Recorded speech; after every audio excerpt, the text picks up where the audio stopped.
Hello, Tenno, here, there, everywhere. Those of you joining us in London, those of you watching online across the globe, welcome to the first of its kind, first main stage Warframe narrative panel.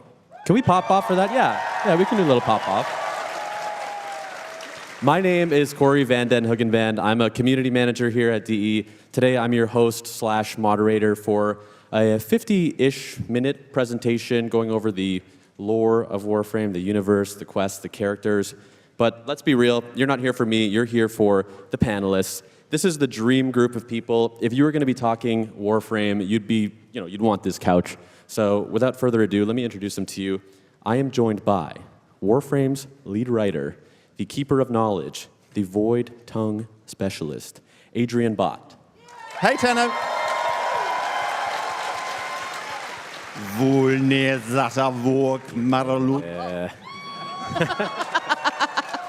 Next, our principal writer, the mad scientist behind the Kim system, Kingsley. Hey, kiddo. Then, lead narrative designer, a man who has named so many weapons that he can't keep track of them, Ryan Mole. Good day, everybody. And you know her as the voice of Eleanor Nightingale in Warframe 1999, Amelia Tyler.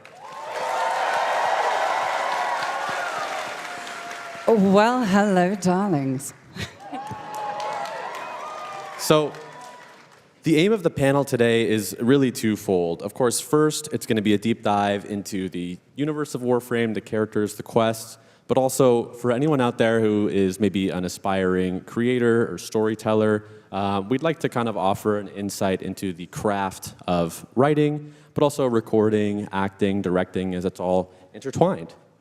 So that's our plan. I have a spoiler policy that I'm about to share today, and that policy is we will be spoiling the game. So we're covering everything up until Isle Weaver. We're going to be big chatting.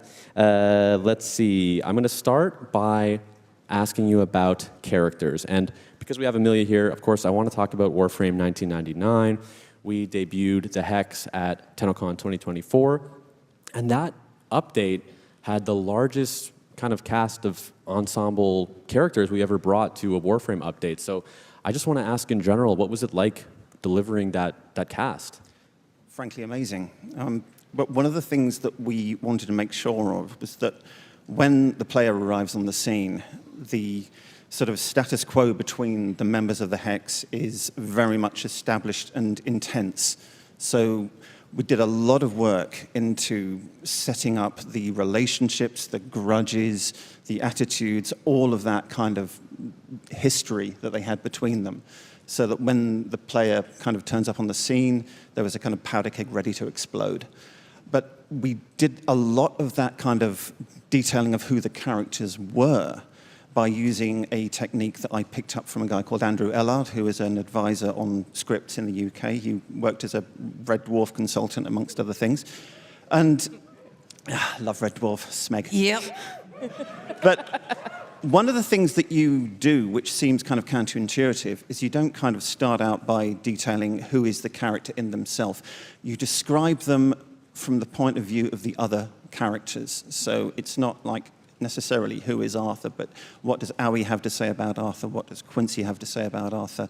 And because of that, you get away from this idea that there is any kind of a sort of single objective view, and instead you build up this kind of subjective web of relationships between the characters that is incredibly fruitful.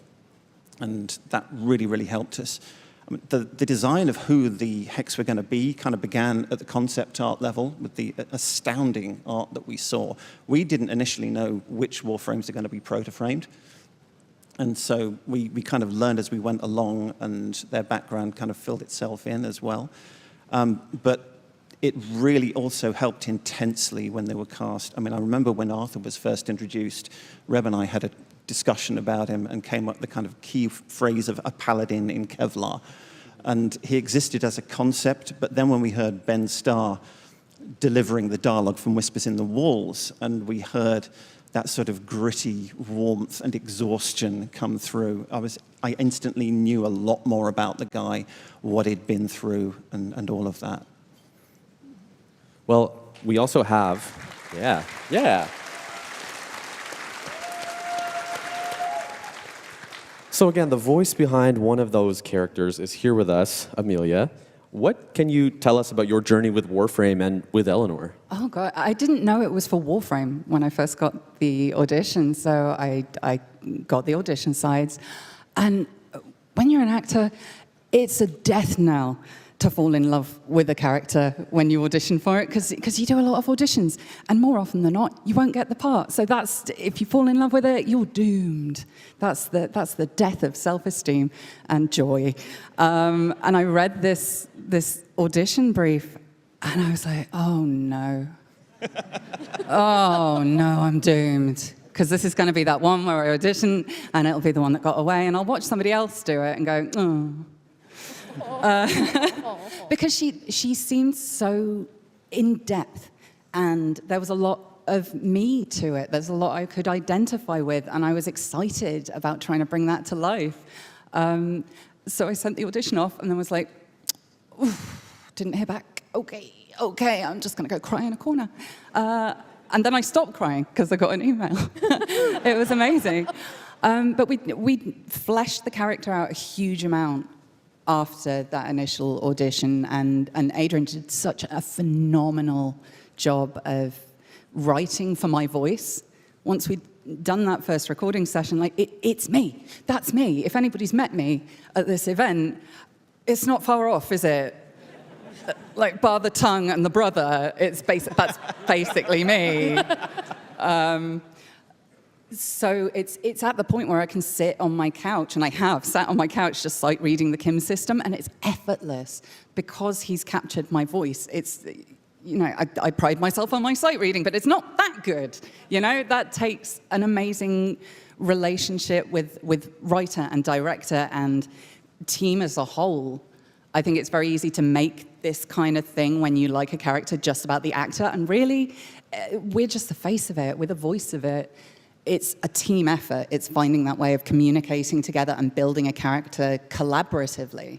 Absolutely. It is kind of wonderful because we were given that opportunity with all of the hacks. They really did become that third partner in the dance. And so much of the voice actors backfed into the Kim system with Amir and Quincy and Eleanor, and like it backfed into so much of the characters and the personas because you all brought so much life to what otherwise would have just been words on a screen. I've learned so much about Eleanor from reading the Kim system.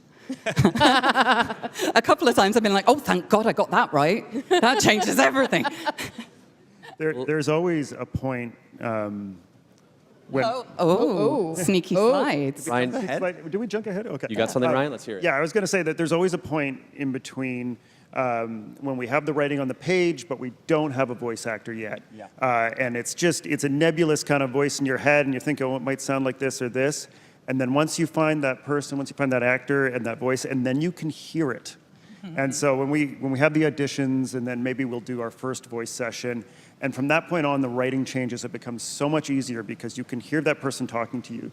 And I think that actually does tie in perfectly with, I think, what you were just about to show. Yeah, you can put that on there. Yep. Yes, so I am about to share with you all a very confidential document. This is a look at a casting sheet, an audition sheet for the early days of Warframe 1999.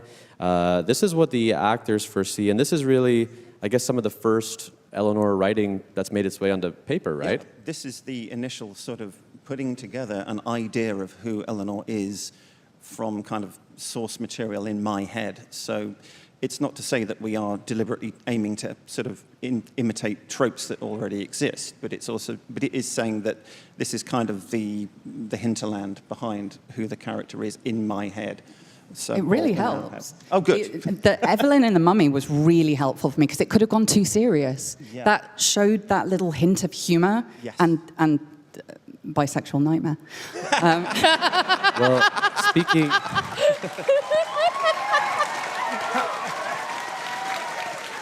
See, You've all watched it, I see. speaking of humor, I'm going to need somebody to explain this next slide to me. Oops, actually, this is a sweet slide. There's one more. Oh, yeah. That's the one where this never made it into the final game because it's just a prototype. But when we're putting together what we call the casting sheet, it's the first time we ever get to write dialogue for that specific character as opposed to just thinking about what they might be like. And so we knew that the Kim system was going to be a thing, that there was going to be romance in the game. And so one of the first things I tried to tackle, which I thought we were going to have to hear from the various different candidates for Eleanor from, was how a telepath approaches becoming intimate with another person, and what that might look like, and what a sort of declaration from that person saying, yes, me too, I'm on board with this. So, anybody that wants to use this for fan fiction, Please. And if you want to do art of it, feel free. This was a phenomenal piece of writing, though, because it told me so much in so little. And there was that lust that, she does not shy away from her sexuality or joy. But there's a vulnerability to this of yes, I want this, I want you, but I have seen this go wrong before. I can see all the ways that you could say you're fine with this and then not be fine with this. So I need to know. It's not just a consent thing, although that is very important to her throughout. It's also a vulnerability thing of somebody who desperately wants to be able to confide in somebody and be vulnerable. Yeah.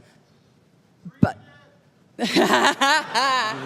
Oh, save that for the next one. yeah. Let me ask you. Yeah, let me ask you about this line. Oh, God. Someone please I got explain. you, fam.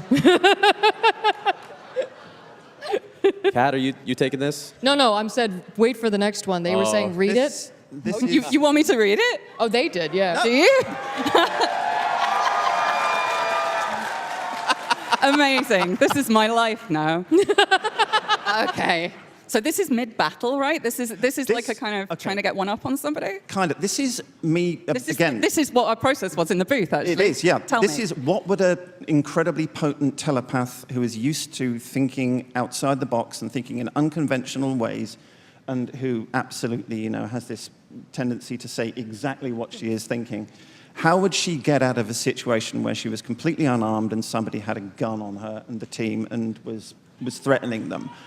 What lateral thinking strategy would she use to get out of it? What telepathic sort of suggestion would she plant in someone's head? Because you're not going to just necessarily say, shoot yourself. That is too big and obvious and too easily resisted.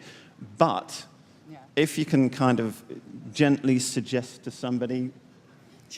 that there's something distracting going on. Okay. Yeah, exactly.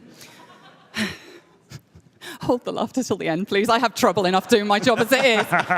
Okay. Your balls are itching. You have to keep the gun on me, but dear God, it's like spiders are crawling all over them. Jesus. It's the infestation. It's got to be. No good. You're going to have to scratch.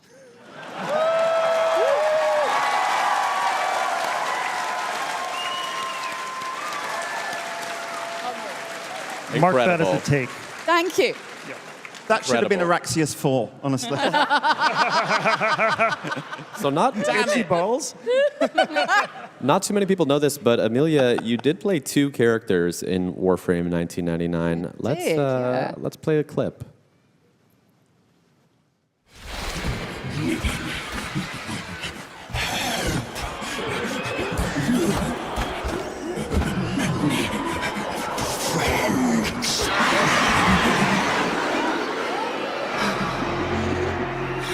Many friends.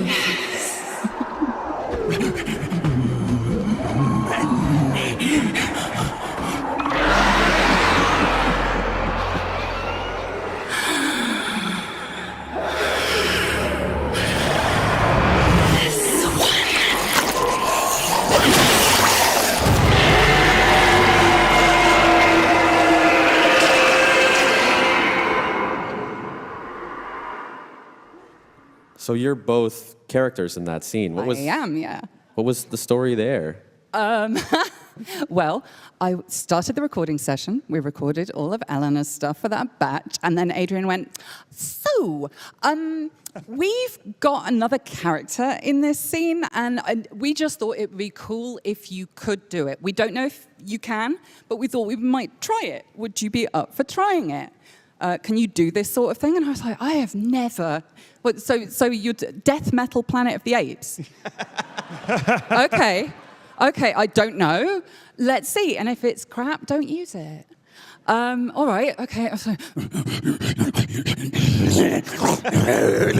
Yeah, I think I can do it. I think it'll be fine.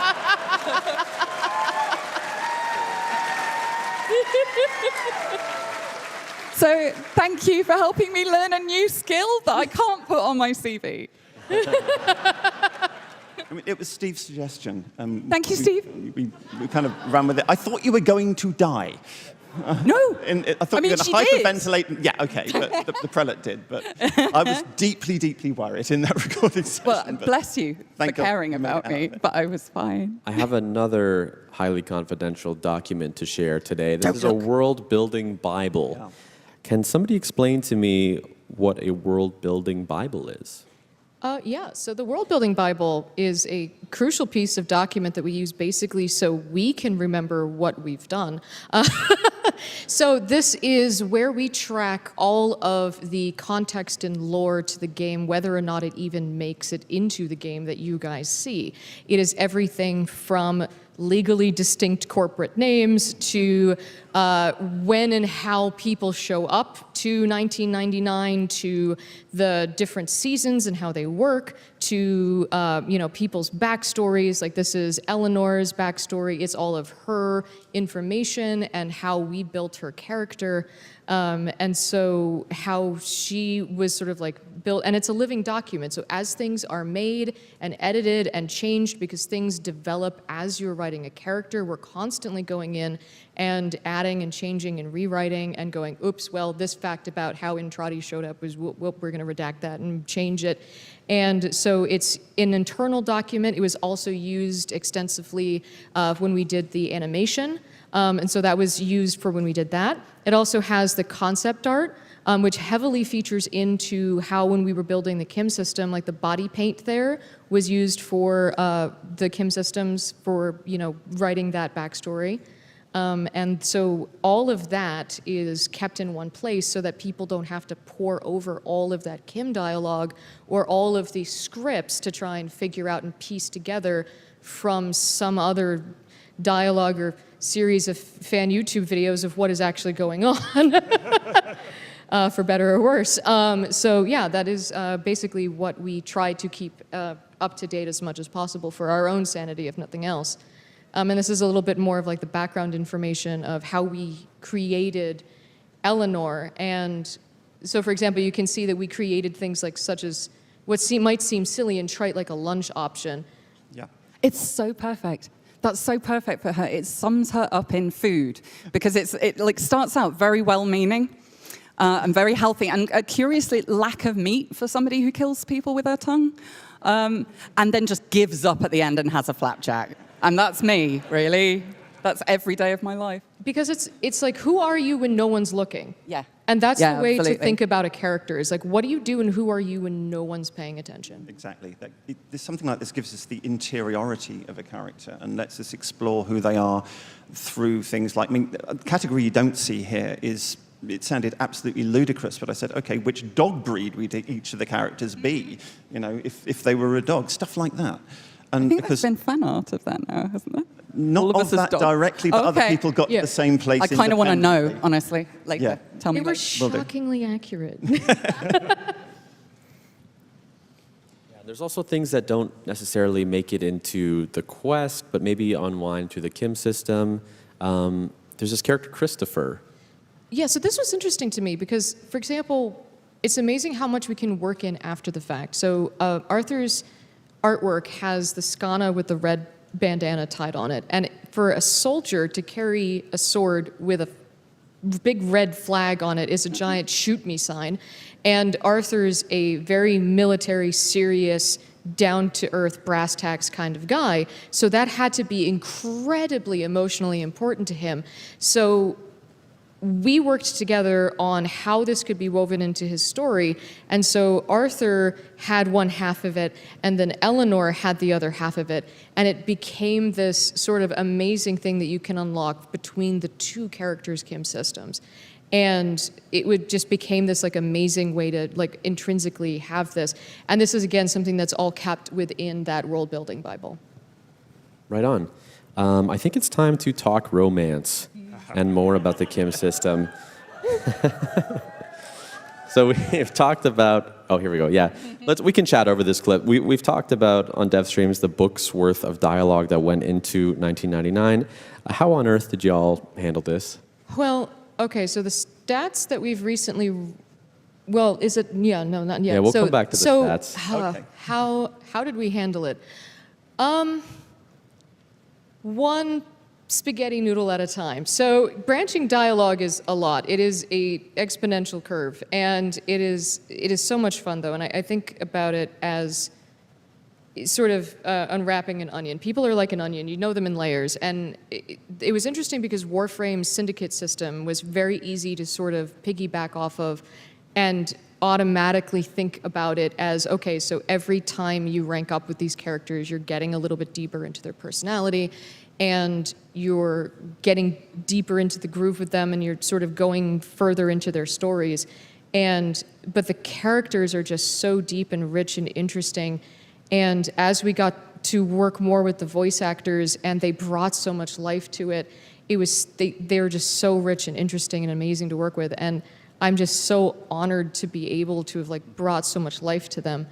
Well, I think it was also, Kat, you were new to the team when you started. Like, you were brought on to do the Kim system, and you hadn't played Warframe up until that point. So you were going through Warframe, learning how to do it. And I remember having all these questions about the lore and all the history of the game, and you really took that into the Kim system. You put yourself in the sometimes in the shoes of the Hex characters, wondering what the Drifter did, and tell me about this origin system and what it's like in the future, and then vice versa for the Drifter in 1999. And you had those characters interrogate each other so that you could learn about Warframe. There's a lot of self-teaching. But it ended up bringing out so much new information about our game and about our world and our lore, and I think it clarified a lot of stuff for people that we couldn't do in the kind of storytelling we do normally in our quests and with our vendors and things like that. Yeah, So it really brought a new dimension to Warframe.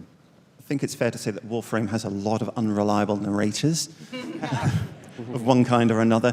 But one of the glorious things about how Kat handled the Kim system was that the Drifter has no need to be an unreliable narrator. The Drifter is trying to explain to the Hex, who are from a completely different time and background, what they have been through. And so in that extremely kind of distilled and human exposition of all this outlandish stuff that Warframe has to offer, it essentially functioned as a way for players who might have been a little bit more alienated from the lore and the backstory than we would wish to catch up with that. I mean, I was seeing people come out of the Kim system knowing a lot more about the system and their particular role in it and what was going on than they had hitherto done. And that was just an amazing and unexpected kind of secondary consequence of this. The whole thing was just phenomenal, and such beautiful levels of detail that as actors we don't tend to get very often. And that really helps flesh out my understanding of who Eleanor is and why she does what she does, even if we never address it. Yeah. Even if it's never in the script. I want to show a visualization that we put together to give you a sense of just how much dialogue was there. We have a short clip. Yeah. And Kat, do you remember the stats? I do. And it's the reason why this video is glitchy is because this is a manual zoom out in Illustrator because every other software crashed. This is 240,000 words of dialogue. This is all Eleanor. 280 conversations. There's Letty on the right. Yep. Yeah.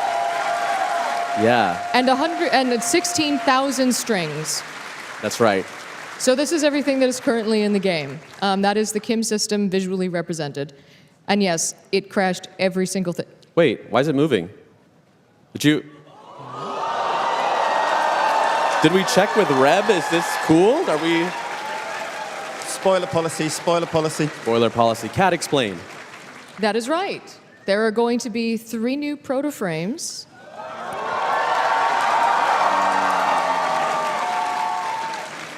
And they are going to be dateable.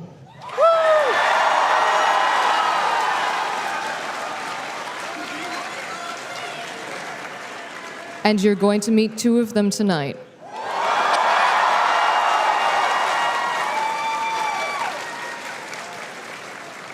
Wow. Incredible.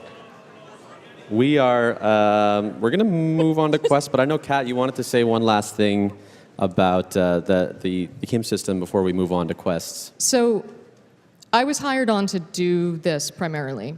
I joke that I was Deus Ex Rebecca into this job via the weirdest LinkedIn message of my life. And when this was announced at last year's TennoCon, I was sitting in the audience, and no one knew who I was or why I was here. And I lurked the Reddit like a champ, and I watched all of the commentary, and it was mostly jokes, and 15% like, please, dear God, don't do this, and a bunch of people being like, let them cook.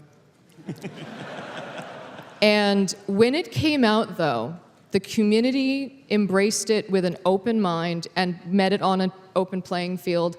And I do not know of another games community that would have ever done that. And I'm sorry, I'm tearing up. I do not know. I cannot explain how humbled and how honored I am to write for a group of people that embraces something like this in a freaking Space Ninja game.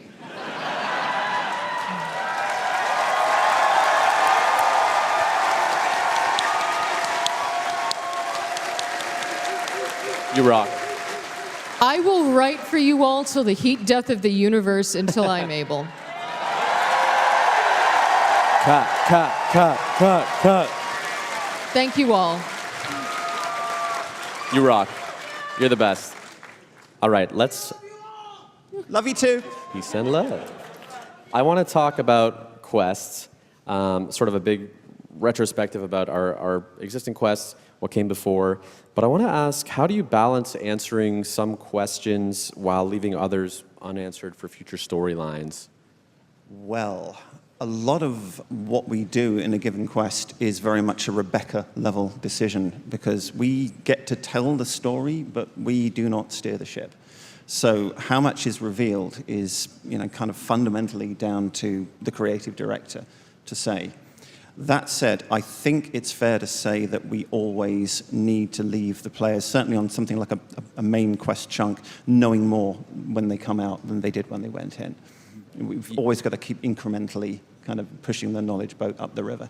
Yeah. But if we're going to keep on writing to the heat death of the universe, Which we are. we're going to need to leave some stuff unanswered for a while. And it's so much more interesting playing a character like that, where there are still questions, where you don't get to the end and go, and that's the thing about me.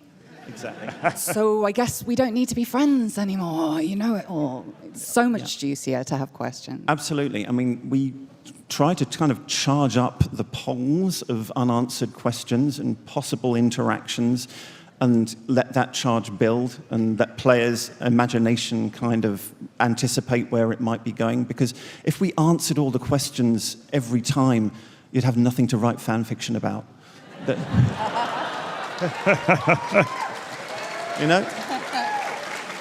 It's your imagination, your creativity, your response to what we're putting out there that is what vivifies the game and makes it live. So we need that to happen. Yeah. Well, on that note, to what extent does the community influence future storylines, the direction of the game? I know people loved Call 175, and then came Veilbreaker. Yep. People loved Rusalka, and then came Isleweaver. Is that, again, more of a Rebecca creative director? Yeah, I think so. But I mean, in terms of responding to community sort of ideas and reactions, I mean, going back temporarily to the Kim system, if I may, I wanted to have the Eleanor conversation about am I a minefield? Because a lot of people had felt, not everybody by any stretch, but some people were feeling like they were being not given a fair hearing by Eleanor when they were in the middle of a conversation. They said something that caused her to react in a given way and maybe end the conversation there, which is how it was originally written, but a lot of what we do is about emotional connection and about emotional reaction. And you can't say that what you want is to make the players care, to make them feel something, and then ignore it when you get the reaction that you didn't expect or want or plan for. And I just thought in my head, look, if the players are feeling this way, or some of them, then drifters must logically be feeling this way too. What would Eleanor want me to do? She'd want me to incorporate that, to give her a chance to say a piece and to own it. And so that's what we did with the am I a minefield conversation. And if she hasn't been in your experience, you can say so. You do have the option of not going down that particular path. But that was very important to me, and I was very, very heartened to see that that particular thing got a positive response in the main. And to go back to your original question, Corey, it's definitely something that's great about working on a live service game that updates as frequently as Warframe does, is that we get to, have that feedback from the community, we get to see what people are excited about, and then we get to improvise and go and do a new thing and build on it. We're doing what we're excited about, but we're also, catching all that energy from you guys, and that's really feeding back into what we're doing. I've worked on box games before that took 3 years to come out, and you don't know, is anybody going to like this? Is they going to like this part or that part? And it's so awesome to be able to kind of, ship something every couple of months and get that feedback and then iterate and improve on it every time. So I thank you all for that. And you might hear some of the cast's ideas in interviews coming up, because we have been crafting thoughts. We need to chat. We do. So this is not a confidential doc. This has been on our website. But Warframe is in its 4th saga. Yeah. We have the Awakening, which covers Vor's prize to the Archwing. War Within Saga is Nata through the Sacrifice. The New War Saga, Prelude to War through Duviri, Paradox. And now we're in the Void War Saga, which started with Whispers in the Walls and is going onwards, question mark? Yes. I mean, Yeah. the indifference is still out there, so. Very much so. Don't look directly. Isle Weaver is not the end of the saga. We're God, still, no. Yeah. No, not by a remarkably long chalk. Just to put that out there, yeah, we've got a lot more stories to tell, honestly. I mean, we say the Void War, but there's always kind of a twofold set of things that are going on. There's the whole origin system situation with all the various adversaries that we've had in the past. Classic ones like Alad V is presumably out there still. Worm Queen is still doing her thing. There's Pazul, of course, and the Archons. Yeah, it's nice to see that Pazul has his fans. Freaky guy. Antonio's here Little guy somewhere. that is. But there's also everything on the voidy side as well. So, what is going on with the indifference? And it was brilliant in Isle Weaver to be able to show something which is pretty darned unique, which is the indifference working through a living human agent. Because it can imitate, it can mimic. I'm not going to give away too much detail about exactly what the indifference is and does, God forbid. But Nessie's situation is kind of unlike others. We've seen the indifference mimic other people, as I say, including our own operator, including Entrati, including Lloyd. But Nessie still exists as an individual.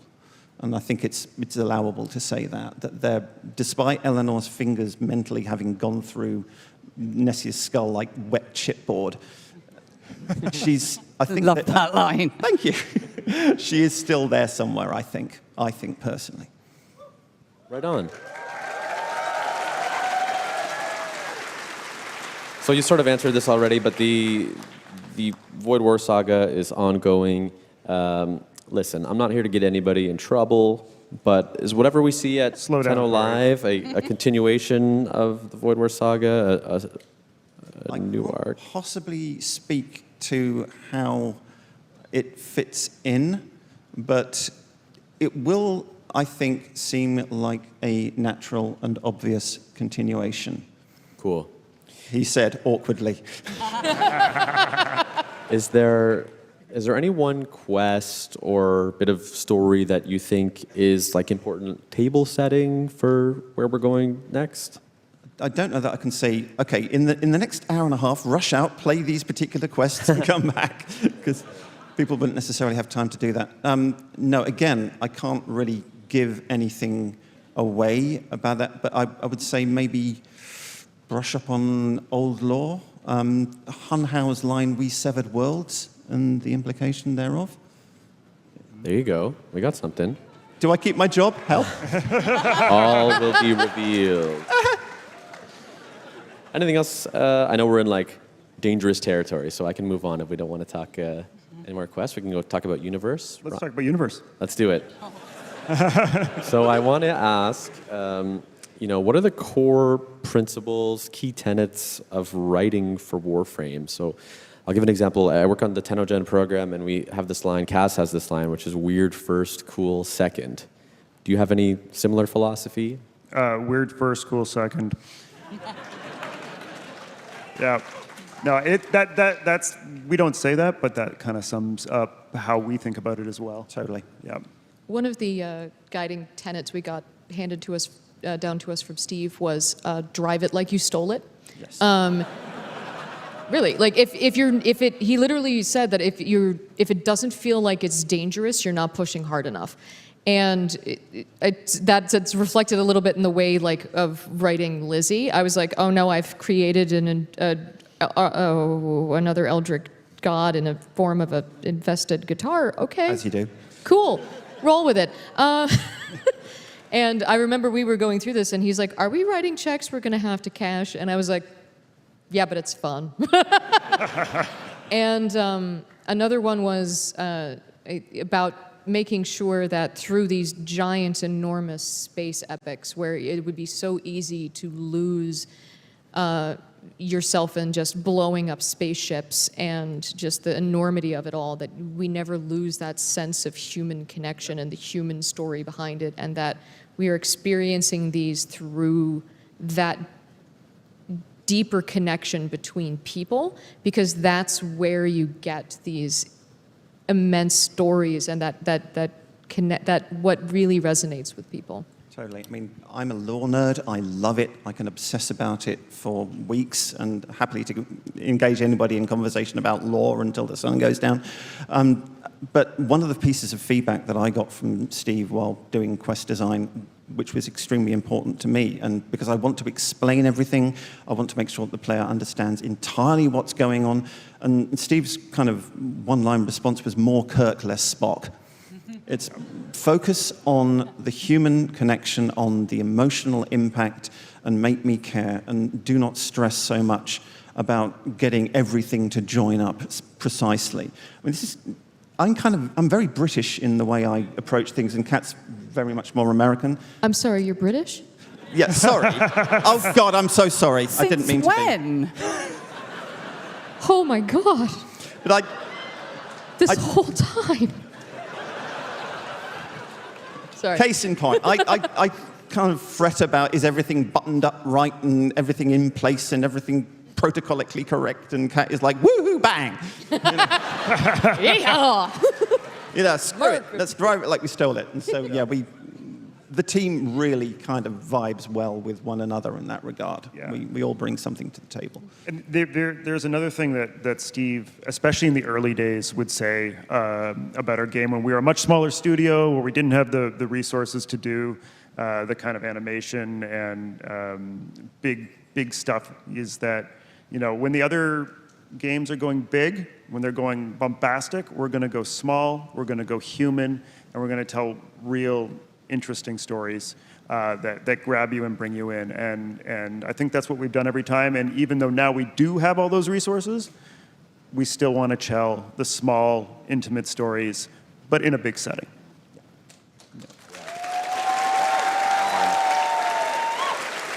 Well, Adrian, one thing you told me last week that had me cracking up is you said when Reb reads a draft and she comes to you and she says, "I hate you," as a compliment, that's mission complete. I hate you, brackets positive, in one of the quest scripts I handled recently.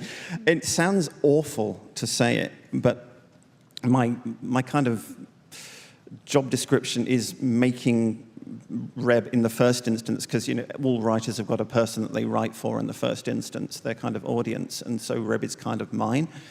And I remember it was while we were creating Jade Shadows, the quest went through a lot of iteration.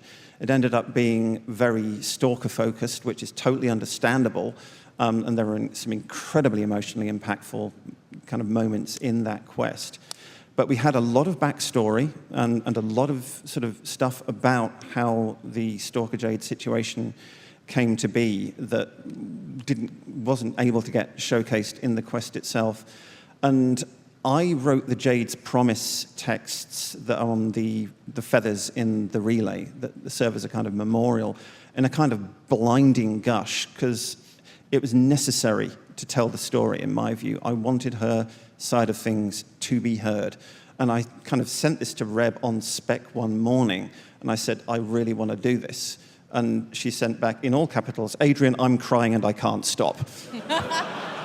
If I remember correctly, that was like 4 days before it launched, too. It was like... Wow. Because it got included after the event, Belly of the Beast, wrapped up. So there was a narrative kind of through line from the one thing to the other thing. And it was kind of implicit that Stalker had been to Larunda Relay and set that up while the players were all there, in his shadowy, stealthy way, as he does. There was a very frantic setup to get that all working in time. Oh, yeah. Oh boy, this is how the sausage gets made. But it was so, that's one of the things that is, again, speaks to live service, is you can do that in live service when you can't in like a boxed game. Yeah.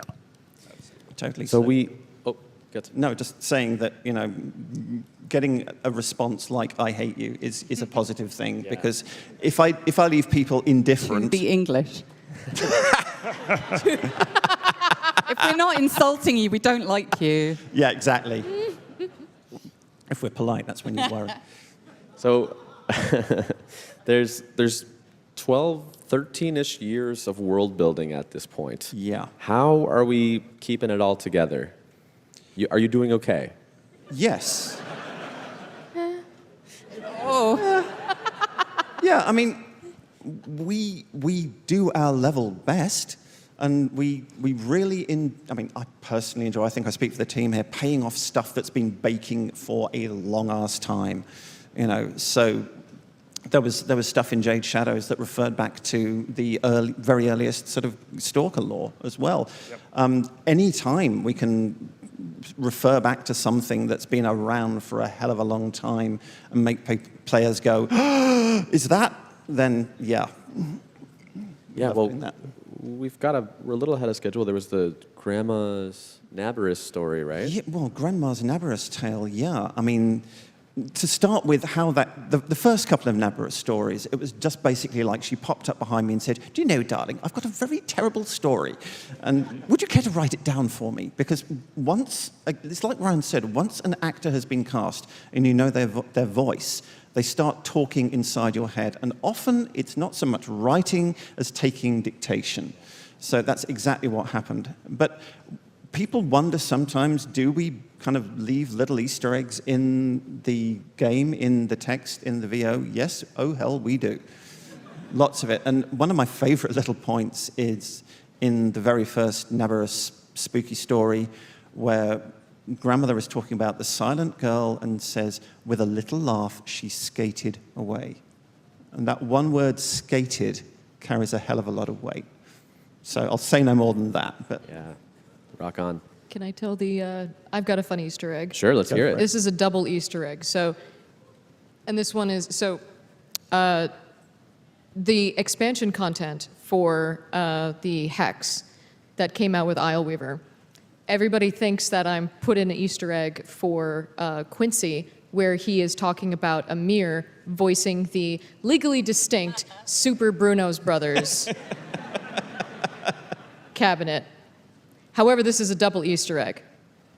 Because this is actually reflective of a true story, for the voice actors when Treve, the voice actor for Quincy, found out that Kevin, the voice actor for Amir, was actually the voice actor for Mario and Luigi, and flipped out.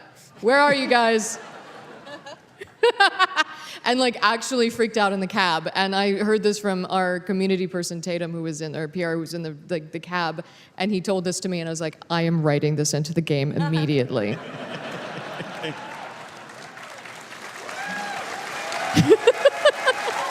Because that was just so, like, they've become like brothers to me in my head, and like being able to write that arc for them of just like the two, because Quincy was just, I was so terrified to write him at first because, I mean, look at me, and oh, the fear.